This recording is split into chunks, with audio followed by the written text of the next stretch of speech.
demo-demo itu nggak mau. Tapi kalau Bali sempat diganggu-ganggu, pasti Australia turun tangan. Seperti Timur-Timur lagi. Makanya ini kalau nggak nasionalis, bahaya. Kalau Maruf Amin mikirkan khilafah, alah sebentar lagi pun mati kok dia itu.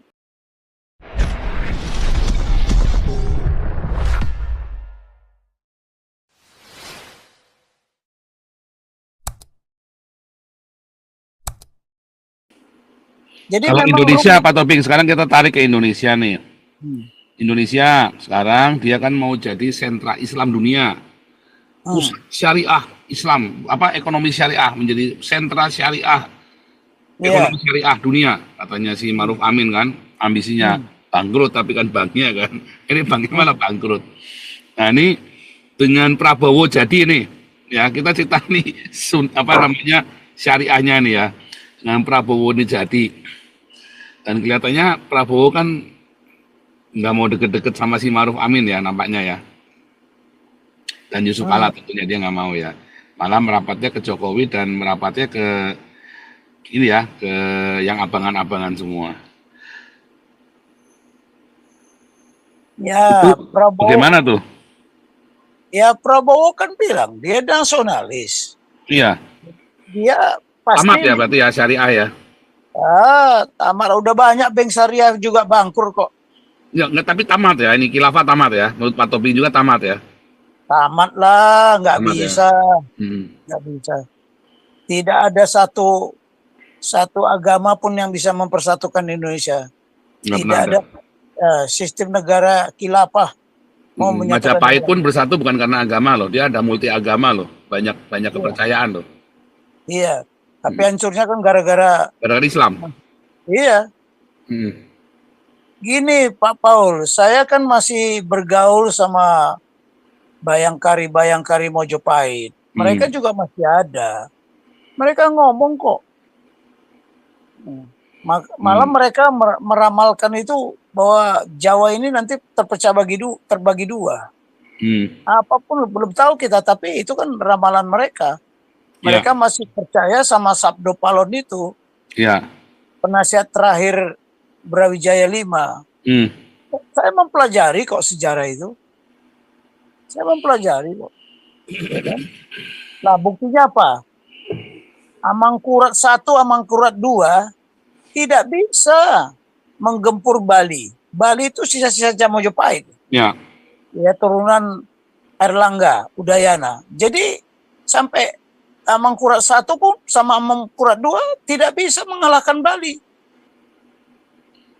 Tidak bisa. Dan itulah aja orang Bali tidak mau dibangun jembatannya sama Banyuwangi. Iya. Itu waktu itu saya tinggal di Bali tuh. Saya tinggal di Bali tuh. Demo-demo itu nggak mau.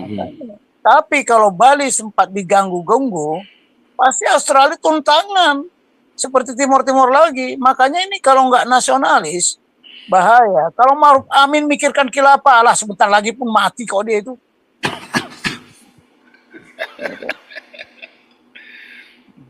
Tapi masih loh Pak Toping, Maruf Amin burungnya masih berkicau kuat loh. Enggak apa-apa lah. Ini ada coba dulu Pak Toping. Coba silakan coba. Malam, shalom semua. Shalom coba. Pak Paul. Saya mau nanya dong Pak Paul sama Pak Paul nih. Iya, jangan nanya sama saya, Pak Toping. Ya, saya tanya sama Pak Paul dulu lah. Itu menurut Pak Paul itu yang namanya Houthi itu waras atau enggak, Pak? Houthi itu kan bajak laut ya. Iya, makanya katanya waras enggak, Pak? Tuh.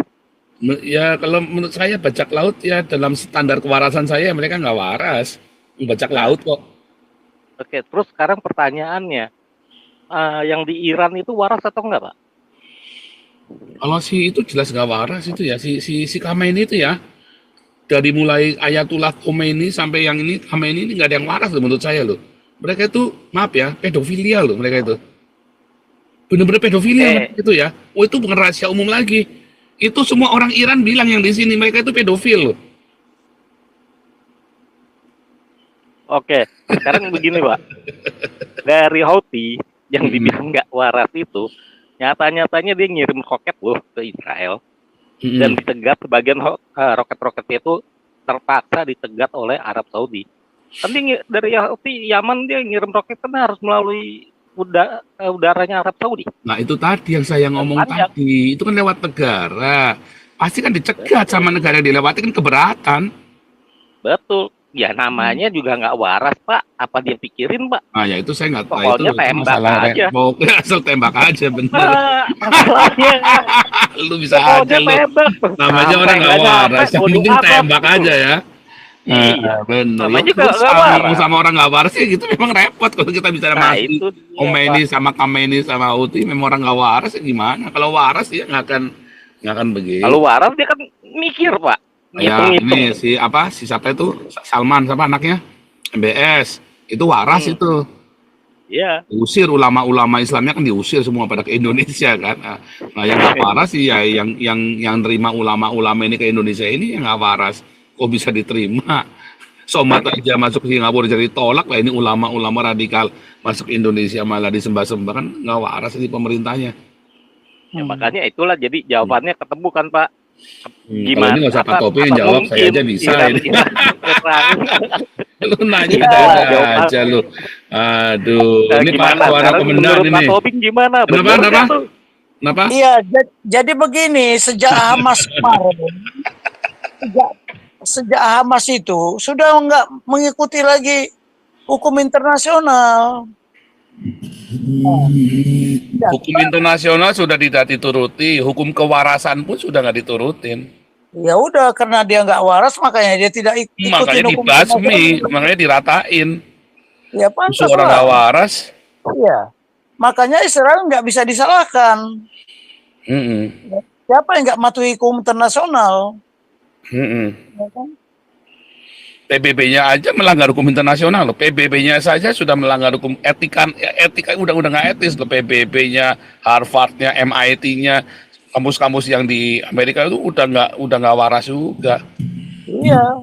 Ya kan? Kampus itu kan harusnya bersih dari yang begituan kan. Tapi Pak Paul ya, ada nggak yang bisa mengontrol otak manusia sekarang ini? Saya khawatir ada teknologi, ya mungkin yang dibuat oleh Illuminati atau Jesuit itu, yang bisa mengontrol otak manusia, sehingga dia berbuat di luar kewarasan. Ya, itu kan teori konspirasi Pak Toping. Iya. Nah, itu panjang ceritanya. Tetapi kalau teknologi untuk mengontrol itu sebenarnya dari audio kan sudah bisa dibikin. Kita dengarkan kaset, dengarkan musik. Musik itu ditaruh satu frekuensi layer frekuensi untuk mempengaruhi sehingga musiknya kelihatannya musiknya lembut ya, merdu begitu ya. Tapi membuat kita mempunyai kecenderungan yang anarkis misalnya gitu loh. Itu memang ada teknologi itu, ada, saya belajar itu Pak Toping. Ya, sekarang kan masalahnya begini, pemimpin-pemimpin dunia itu dibuat seperti itu. Nah, itu ya, kita nggak tahu. Padahal pertama begini ya, orang itu bisa baik, ya, tapi mungkin dikendalikan pakai gelombang. Kita nggak tahu. Itu mungkin teknologi yang canggih lagi. Nah. Itu udah rahasia umum Pak Tobing. Itu udah lama itu. Jadi itu dari zaman tahun berapa itu ya, dari saya kecil itu udah tahu kita itu Pak Tobing. Nah itu gimana pendeta bisa pakai Rolex, bisa punya private jet, itu gimana caranya? Dia menghipnotis jemaatnya. Lagu-lagunya itu kelihatannya kan merdu kan, tapi lagu-lagunya itu membuat orang itu berhalusinasi dan terobsesi untuk ngasih duit yang banyak sama pendeta itu. Itu. Nah, kita yang mana yang benar nggak tahu. Soalnya misalnya lagu-lagu rohani ini bukan ya. Belakangan kan sekarang dibuka habis-habisan kan. Ternyata pengarang lagu rohani Kristen itu yang bagus-bagus ada yang homo loh. Dan ada satu itu ya pendeta yang terkenal luar biasa. Ya juga penyanyi rohani juga, pemimpin WL yang luar biasa juga. Ternyata homo. Pusing kan, lagu-lagu ciptaannya gimana tuh coba, ini kan lagunya selamat pagi Bapak, bukan lagu itu ya, selamat pagi Yesus, selamat pagi, bukan lagu itu, satu lagi ya, bukan itu, ada satu lagi ya, itu homo loh, padahal lagu itu bagus sekali loh. Bingung kan, coba bagaimana seorang homo bisa bikin yang begitu. Tapi orangnya sudah dipecat ya, pecat homo kok. Tapi dia kan homo kan nggak mungkin baru setahun 2 tahun, udah 10 tahun 20 tahun yang lalu mungkin ya kan. Tapi oke nih, suara komandan dulu masuk. Suara komandan masuk. Iya, Pak Paul sama Ya, Shalom malam semuanya. shalom malam. Ya, ya jadi kan gini, kalau Iran ini juga musuh bebuyutannya Arab Saudi dan apa kawan-kawannya Arab Saudi ya. Kawan-kawannya Arab Saudi banyak ya. Uni Emirat Arab, ada siapa lagi? Mungkin Qatar dulu juga pernah di boykot kan sama Arab Saudi waktu perang Yaman, dianggap pendukung Pro ya. teroris ya. Nah, tapi kayaknya sekarang udah dicabut ya.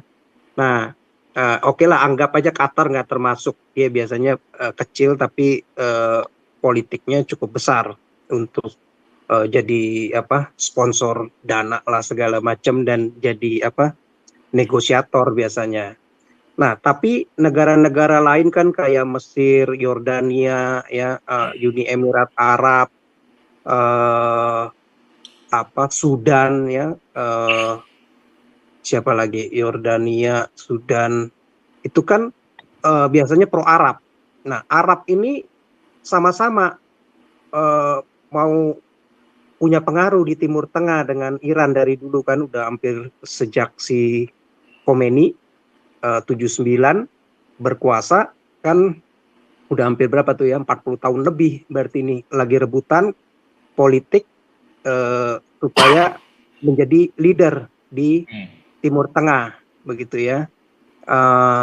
Selain ideologinya, ideologi agamanya ya, Syiah apa mazhabnya ya, apa Syiah dengan Sunninya begitu. Karena Sunni juga banyak apa dibantai dan didiskriminasi oleh Iran ya begitu. Tetapi memang agak lucu kalau Palestina dan siapa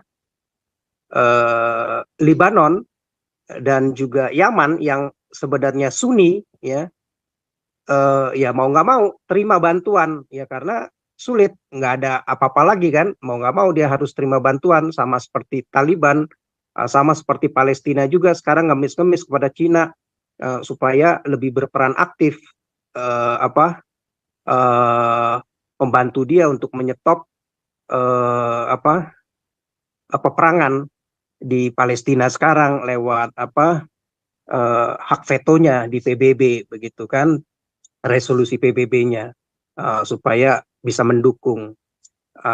Ya diharapkan sebenarnya dukung senjata, tapi kan nggak mungkin, mesti belilah mau nggak mau. Nah, tetapi ini yang dari dulu kan kalau nggak salah dulu pernah tuh Israel udah rencana mau menyerang siapa nih namanya Iran, karena si Iran ini kan memang biang keladinya kan selama ini memakai kaki-kaki tangan ya, jadi perang bayangan, perang frontal nggak berani berhadapan langsung dengan Israel.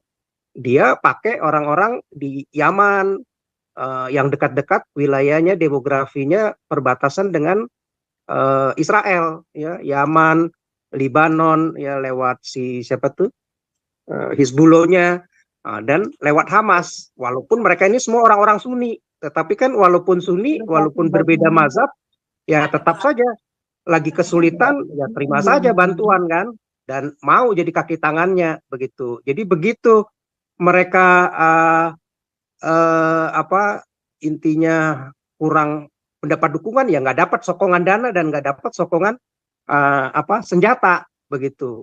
Nah, Arab Saudi kan sudah marah besar gara-gara dia seringkali juga pernah dikirimin apa diserang oleh si siapa nih namanya Houthi ya. Houthi dulu kan hampir berapa puluh persen, mungkin 90 apa 80% apa 95% sebenarnya wilayahnya udah hampir dikuasai oleh Houthi yang didukung oleh Iran begitu.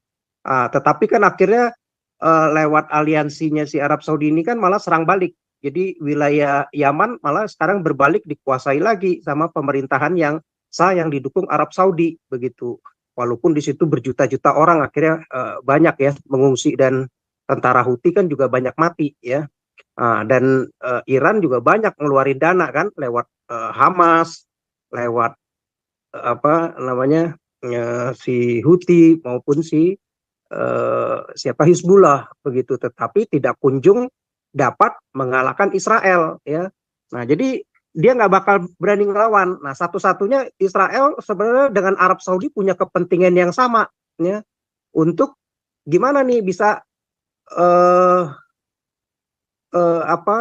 mengalahkan Iran. Arab Saudi ingin mengalahkan pengaruh Iran ya, sebagai negara Muslim yang punya mazhab yang berbeda dengan dia yang Sunni, supaya semakin hancur begitu ya. Sama aja dulu dengan Iran dengan Irak kan, dulu ribut mau jadi leader di Timur Tengah kan. Waktu itu kan karena rebutan wilayah ya, yang dekat perbatasan sungainya itu.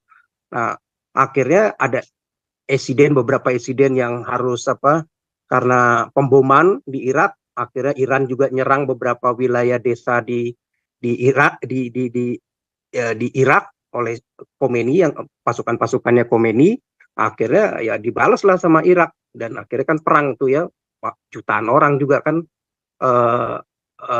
mati begitu, dan hancur kan hampir 8 tahun, dan sampai saat ini sebenarnya cuman didamaikan kan oleh PBB begitu, gencatan senjata begitu. Nah, jadi pendekatannya memang nggak tahu ya, mungkin saat ini si Israel dan Arab Saudi bisa jadi saling kontak lagi. Dulu kan pernah tuh kan kontak-kontakan kan 2022, Arab Saudi mengharapkan Israel yang dekat ke Amerika bisa dikasih F-35, karena kan F-35-nya masih diboikot, nggak dikasih sama Amerika ya begitu. Dia takut dipakai ya, tadi itu bisa menghancurkan orang-orang sipil seperti di Yaman begitu kan, banyak pengungsian, jutaan orang mati, berapa juta orang mengungsi begitu kan. Nah jadi satu-satunya mungkin lewat Arab Saudi. Kalau Arab Saudi bisa ikutan, wah itu banyak aliansi negara-negara di bawah Arab Saudi itu akan membantu, walaupun mungkin secara langsung tidak ya, tetapi wilayah-wilayahnya bisa dipakai untuk serangan darat atau udara, atau persenjataannya bisa lewat situ, atau minta izin ya melalui serangan rudal, balistik lah segala macam begitu ya, misil-misilnya ya. Atau ya tadi mungkin Amerika kalau sampai ikut ini ya pakai kapal induknya ya. Bahkan mungkin pesawat-pesawat Israel bisa di situ begitu. Nah jadi Iran sih mungkin nggak akan berani langsung ya. Dia akan selalu pakai cara-cara modelnya ya, melalui kaki tangannya Houthi dan segala macam itu diperlengkapi senjata untuk menyerang begitu. Nah tapi kalau dia sampai serang besar-besaran, habis langsung tuh ya, nggak dikasih ampun sama Israel begitu. Nah tapi nggak tahu lah ya, Israel mungkin juga siap-siap ini. Dulu kan sempat 2022 itu udah bicara sama MBS gitu, mau nyerang Iran, karena Iran ini yang biang keroknya selama ini di sana. Dan Arab Saudi juga udah ini kan, udah nggak tahan juga nih sebenarnya dengan model-model Iran yang mendukung Syiah di Yaman ya, untuk menghancurkan, memberontak kepada pemerintah yang didukung oleh Arab Saudi. Jadi ya saling pengaruh juga di situ di Timur Tengah ini gitu. Nah, saya pikir juga mungkin kalau Amerika akan kasih F-35-nya, mungkin Arab Saudi akan tertarik gitu. Jadi sebenarnya gini loh, negara-negara Muslim ini nggak punya kekuatan. Nah, dia selalu pakai kaki tangannya. Negara-negara yang maju secara teknologi. Iya. Ya. Nggak punya kekuatan apa-apa. Mereka sama Afghanistan semua segala ya bergantung, minta Cina ya kan, minta Rusia begitu kan. Sama Iran juga begitu, Turki juga cuman koar-koar aja si Erdogan begitu kan. Tapi nggak punya apa-apa, cuman senjatanya paling ini kan F-16, F-35 juga nggak dikasih-kasih kan, marah-marah dia kan si Turki itu.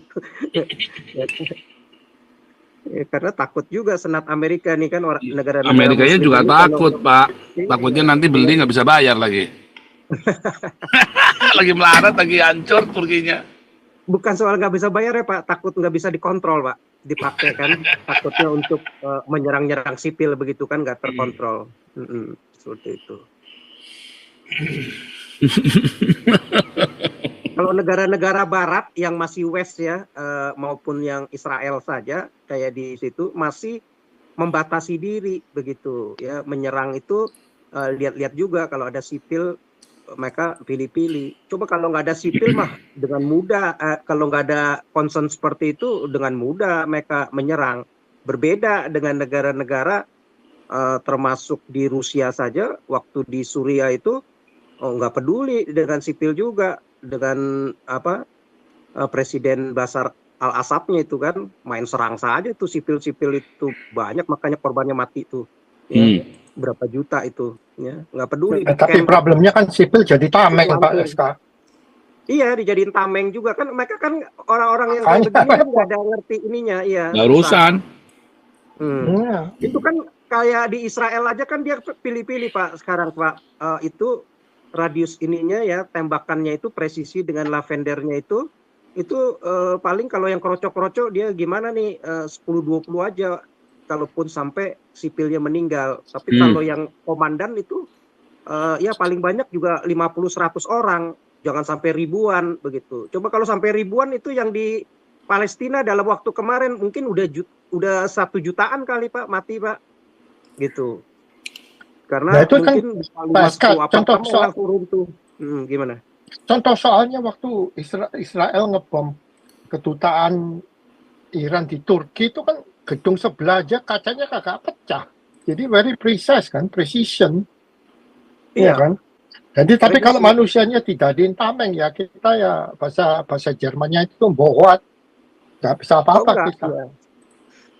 Jadi waktu di perang di Israel itu Pak, itu udah ditandai Pak lewat teknologi canggih dia, artificial intelligence, itu rumah-rumah, apartemen mana saja yang menjadi tentara-tentaranya si Hamas maupun komandan-komandannya. Begitu dilihat itu ada pergerakan orang-orang itu di situ, begitu, nah itu ditarget Pak, itu ada 33.000 kalau nggak salah 30.000 rumah atau apartemen orang-orang Hamas. Nah, makanya dia presisi dengan lavendernya itu, artificial intelligence-nya itu, makanya presisi banget. Di samping-sampingnya itu malah nggak kena apartemen yang di sampingnya dia, begitu. Iya luar biasa ya, akurasi dan presisinya ngeri ya. Ini nggak perlu nuklir mereka itu. Gila ya. Udah kayak laser aja, udah jelas nih titik poinnya di sini nih. Udah kenanya di situ doang tuh. Luar biasa tuh.